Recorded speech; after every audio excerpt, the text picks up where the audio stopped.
আবু সাইদের গুলি কিন্তু তার পিঠে লাগে নাই, আবু সাইদের গুলিটা লাগছিল তার বুকে। দুই হাত প্রসারিত করে দিয়ে আবু সাউদ কিন্তু গুলিটাকে বরণ করে নিয়েছিল, মৃত্যুকে বরণ করে নিয়েছিল। ঠিক 2 বছর আগে আজকের এই দিনে আনুষ্ঠানিকভাবে শেখ হাসিনার পতনের ডাক দিয়েছিলেন, আমাদের সামনেই বসে আছেন জাতীয় নাগরিক পার্টি এনসিপির সম্মানিত আহ্বায়ক জনাব নাহিদ ইসলাম। এই বাংলাদেশের মানুষেরা তার আগে 17টা বছর ধরে নির্যাতিত নিপীড়িত হয়েছে। বাংলাদেশের মানুষদেরকে খুন করা হয়েছে, গুম করা হয়েছে, আয়না ঘরে রাখা হয়েছে। এর আগে পিলখানা হত্যাকাণ্ড থেকে শুরু করে নিয়ে শাপলা হত্যাকাণ্ড, 2018 সালের নিরাপদ সড়ক আন্দোলন, মোদি বিরোধী আন্দোলন, কোটা সংস্কার আন্দোলন, এমন কোন আন্দোলন সংগ্রাম নাই নৃশংসভাবে যে আন্দোলনগুলোকে আওয়ামী লীগ সরকার ধ্বংস করে দেয় নাই, নৃশংসভাবে যে আন্দোলন সংগ্রামগুলোকে আওয়ামী লীগ সরকার জুলুম নিপীড়ন করে নাই, এমন কোনো আন্দোলন সংগ্রাম ছিল না। এই বাংলাদেশের মানুষেরা আমরা কেউ কথা বলতে পারি নাই। যদি কেউ কথা বলতো তাহলে তাদেরকে ধরে নিয়ে গিয়ে জেলখানায় আটকে রাখা হতো, বছরের পর বছর, মাসের পর মাস। এমন বড় একটা নিপীড়ন এই বাংলাদেশের উপরে চাপানো হয়েছিল। কিন্তু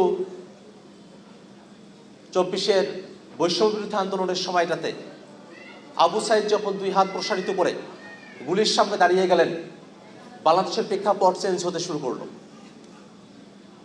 আবু সাইদের শাহাদাতের ঘটনাটা আপনারা মনে করে দেখেন। যখন মৃত্যুকে কেউ আলিঙ্গন করে নেয়, মৃত্যুকে বরণ করে নেয়, সেটা জাতিকে সাহসী করে তোলে। আবু সাইদ যখন সামনে গুলি হচ্ছে, চাইলে পিছন ফিরে পালায়া যেতে পারতেন। আবু সাইদের গুলি কিন্তু তার পিঠে লাগে নাই, আবু সাইদের গুলিটা লাগছিল তার বুকে। 2 হাত প্রসারিত করে দিয়ে আবু সাউদ কিন্তু গুলিটাকে বরণ করে নিয়েছিল, মৃত্যুকে বরণ করে নিয়েছিল। এটা শুধু এক আবু সাইদের ঘটনা না। আজকে যারা এখানে শহীদ পরিবারের সদস্যরা আছেন, আপনারা জানেন, আপনাদের হয়তো অনেকেই, আপনারা যারা এখানে উপস্থিত আছেন, আপনারা অনেকে যারা আহত, তারাও এটা জানেন যে আমাদের আহত যোদ্ধারা এবং আমাদের শহীদেরা তারা জীবনের কোনো পরোয়া করে নাই। তারা যখন জীবন দেওয়ার জন্য রাজপথে নেমেছিল, তারা বেঁচে ফিরবে এই আশা নিয়ে তারা আর নামে নাই। তারা চেয়েছিল জীবন গেলে যাবে, কিন্তু হাসিনার এই অপশাসন বাংলাদেশে আর চলতে দেয়া যাবে না। এটাই ছিল তাদের এক দফার কথা। এক দফার মধ্য দিয়ে বাংলাদেশের জনগণ একটা মুক্তির দিকে অগ্রসর হয়েছিল।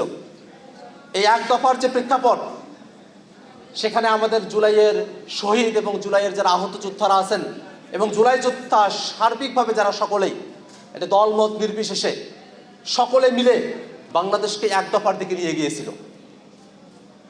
এই সাহস বাংলাদেশের মানুষের মধ্যে সঞ্চারিত হয়েছিল এবং বাংলাদেশের এমন কোনো বর্গ নাই, এমন কোনো সেকশন নাই, এমন কোনো গোত্র নাই যেখানে জুলাইয়ের আহ্বানটা পৌঁছায় নাই।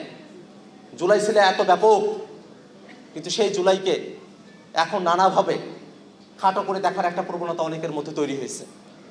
এটা অত্যন্ত দুঃখজনক। আমরা এটা দেখি সময়ে সময়ে, মুক্তিযুদ্ধ বড় না 24 বড়, এই ধরনের বিতর্কের মধ্যে আমাদেরকে ঠেলে দেওয়া হয়। কিন্তু বাস্তবতা হলো, যে মানুষগুলা মুক্তিযুদ্ধে শহীদ হয়েছেন, যে মানুষগুলা 24-এ শহীদ হয়েছেন, সেই মানুষগুলাকে কি আপনি কোনটা বড় কোনটা ছোট এই প্রশ্ন জিজ্ঞাসার তো কোনো মানে নাই। বরং সেই মানুষগুলোকে জিজ্ঞাসা করে দেখেন, সেই মানুষগুলার সবার আকাঙ্ক্ষা এক ছিল। 24 এবং 71 আকাঙ্ক্ষার জায়গা থেকে এক, বাংলাদেশকে বৈষম্য মুক্ত করা, বাংলাদেশকে সামনের দিকে অগ্রসর করা। আমরা যখন মুক্তিযুদ্ধ অবতীর্ণ হই, তখন যেমন বলা হয়েছিল সাম্য, মানবিক মর্যাদা, সামাজিক সুবিচারের জন্য এই মুক্তিযুদ্ধ। আমরা যখন এক দফা অবতীর্ণ হই, তখনও বলা হয়েছিল ফ্যাসিবাদী ব্যবস্থার বিলোপ এবং নতুন রাজনৈতিক বন্দোবস্তের জন্য এই এক দফা। সবগুলো কথার পেছনে গিয়ে দেখেন, একটা সুন্দর বাংলাদেশ, সুন্দরভাবে এই বাংলাদেশের পুলিশ প্রশাসন চলছে, সচিবালয়টা চলছে, এই বাংলাদেশের বিচারালয়টা কারোর কাছে দখল হয়ে নাই, এমন ধরনের একটা বাংলাদেশের আকাঙ্ক্ষাই আমাদের ছিল। দুর্ভাগ্যের বিষয়, আমরা সেই আকাঙ্ক্ষাগুলোর ধারে কাছেও এখন যেতে পারছি না।